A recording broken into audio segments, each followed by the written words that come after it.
नमस्कार दोस्तों, मैं विनय जजोंगी आपका स्वागत करता हूं एक बार पुनः अपने YouTube चैनल पर और विनय क्लासेज में। और आज हम लोग गंगा नदी का प्रभाव, कल हम लोगों ने गंगा नदी का निर्माण पढ़ा था एक छोटे से वीडियो क्लिप में। आज इतनी छोटी वीडियो क्लिप में हम लोग पढ़ेंगे गंगा नदी का प्रभाव कि गंगा नदी किन किन मुख्य शहरों से होती है, कि गंगा नदी किन मुख्य शहरों से होकर जाती है उनके बारे में, उसकी सहायक नदियों के बारे में, कौन कौन सी उससे सहायक नदियाँ मिलती हैं, इन सब के ऊपर हम लोग चर्चा करेंगे। तो देखिए मित्रों, सबसे पहले हम लोग गंगा नदी का निर्माण जो हमने कल देखा था उसी को देखते हैं। तो आपको पता होगा कि दो नदियां मिलती हैं, एक अलकनंदा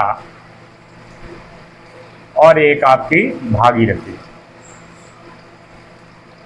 ये दोनों नदियां मिलकर कहाँ पर मिलती हैं? आप कहोगे देवप्रयाग में। कहाँ पर मिलती हैं? देवप्रयाग में। ये दोनों नदियां देवप्रयाग में मिलकर किस नदी का निर्माण करती हैं? तो हम लोग कहेंगे गंगा नदी का निर्माण करती हैं। किसका निर्माण करती हैं? गंगा नदी का निर्माण करती हैं। ठीक, तो गंगा नदी का निर्माण हो गया, अलकनंदा और भागीरथी ने मिलकर इसका निर्माण कर दिया। अब ये किन किन शहरों से होकर जाती है हम लोग ये देखते हैं। देखिए, ये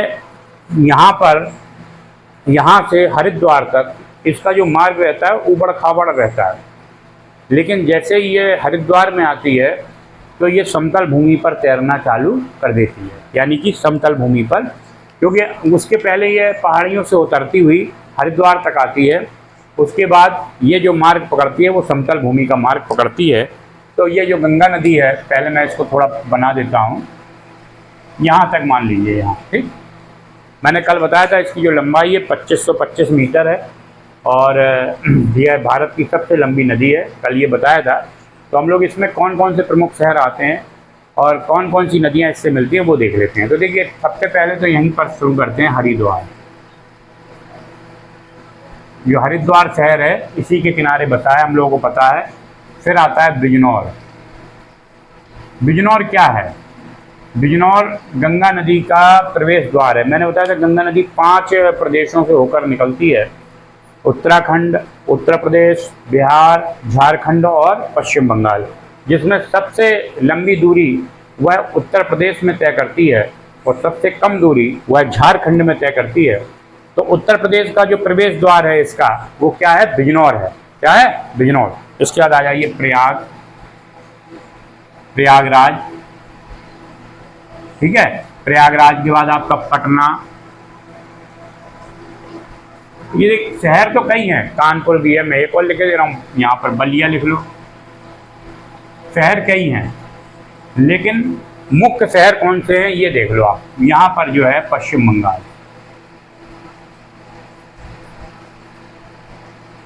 देखिए, इन शहरों से होकर ये जाती है। मैंने अभी इनके ऊपर अभी जितने भी शहर लिखे हैं इनका कुछ ना कुछ रिलेशन है सहायक नदियों से, इसलिए लिखे हैं। तो ये कहीं ना कहीं कुछ ना कुछ नदियाँ मिल रही होंगी। तो आप समझते हैं कि इसकी सहायक नदियाँ कौन कौन सी हैं। देखिए, यहाँ पर एक ग्लेशियर है, Gangotri glacier, sorry Yamunotri glacier. यहीं पर कौन सा ग्लेशियर है? यमुनोत्री ग्लेशियर।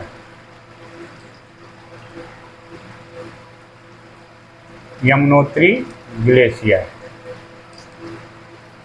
यमुनोत्री ग्लेशियर से एक नदी निकलती है जो जाके सीधी इससे कहाँ मिलती है? प्रयागराज में। यानी यमुना अपना जल इसको कहाँ पर दे देती है? प्रयाग। यहाँ आपने देखा होगा इलाहाबाद के बाद यानी प्रयागराज के बाद कहीं पर यमुना अस्तित्व में नहीं है। उसके बाद कौन सी नदी दिखती है? उसके बाद हमें केवल और केवल गंगा नदी दिखती है। ठीक है, प्रयागराज के बाद। तो देखिए, ये कहाँ से प्रारंभ करती है यात्रा, तो मैं आपको बता देता हूँ। इसमें एक शहर मिलता है इसको दिल्ली। दिल्ली के बाद आपका मथुरा, आगरा, इटावा, हमीरपुर,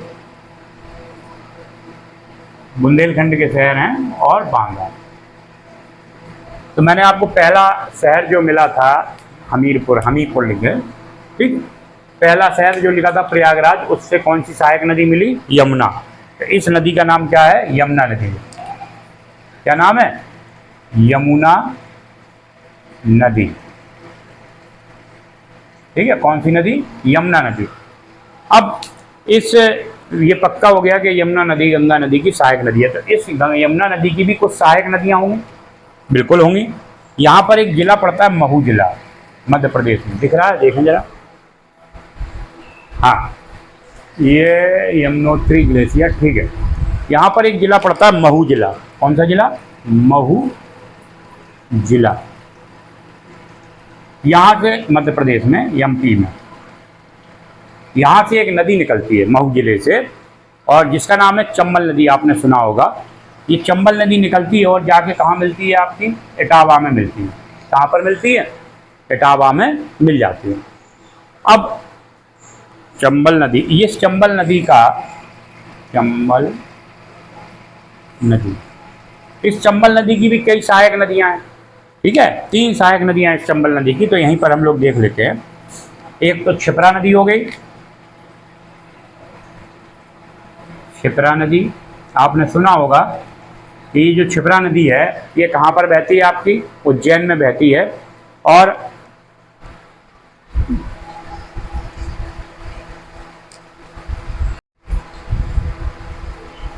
देखिए, जो क्षिप्रा नदी है वो चंबल की सहायक नदी है।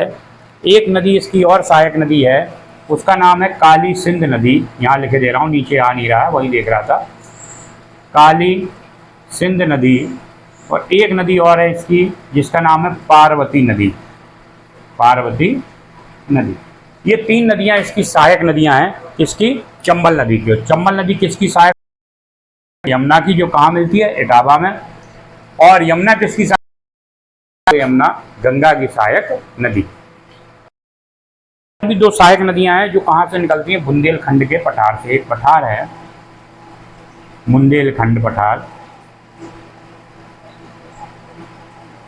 बुंदेलखंड पठार। यहाँ हैं, एक तो बेतवा नदी और एक केन नदी। तो जो बेतवा नदी है वो आके हमीरपुर में मिलती है,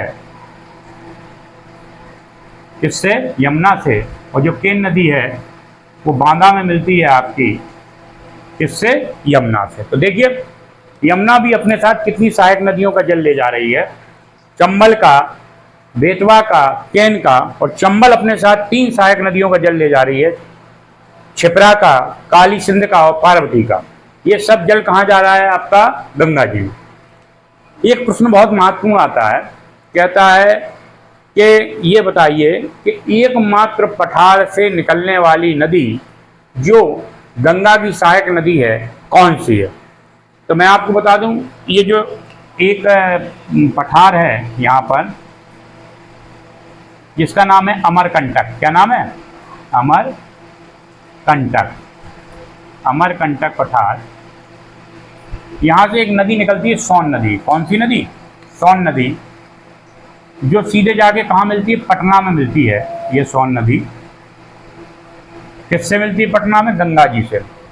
तो मात्र एकमात्र नदी जो है पठार से निकलती है, जो सोन नदी है, वो कहाँ मिलती है? इससे जाके गंगा जी में, पटना में मिलती है।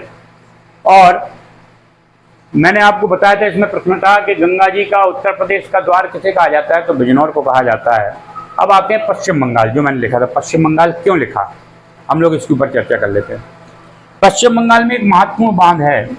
इस बांध का नाम क्या है आपका? इस बांध का नाम है फरक्का बांध। कौन सा बांध? फरक्का बांध। ये जो फरक्का बांध है, इस फरक्का बांध ने गंगा जी को 2 भागों में बांट दिया। कितने भागों में? 2 भागों में। एक भाग चला गया आपका बांग्लादेश, और एक भाग आ गया आपका पश्चिम बंगाल में। जो बांग्लादेश गया उसको हम लोग ने पद्मा के नाम से जाना, पद्मा नदी के नाम से जाना। और जो पश्चिम बंगाल में रहा इसको हमने हुगली के नाम से जाना। किसके नाम से? हुगली नदी के नाम से। इसी हुगली नदी के किनारे पश्चिम बंगाल की जो राजधानी है कोलकाता, कोलकाता नामक शहर बसा है। इसी हुगली नदी के किनारे पश्चिम बंगाल का कोलकाता नामक शहर बसा है। तो ये गंगा जी का प्रभाव था कि गंगा जी से कौन कौन मुख्य सहायक नदियां जुड़ी हैं, और गंगा जी के गंगा जी कहाँ से कहाँ तक गई है। तो मैंने ये बड़े चार्ट में आपको समझाने का प्रयास किया है। और अगर आपको वीडियो अच्छा लगा हो तो दोस्तों के साथ शेयर करें, लाइक करें, कमेंट करें। धन्यवाद।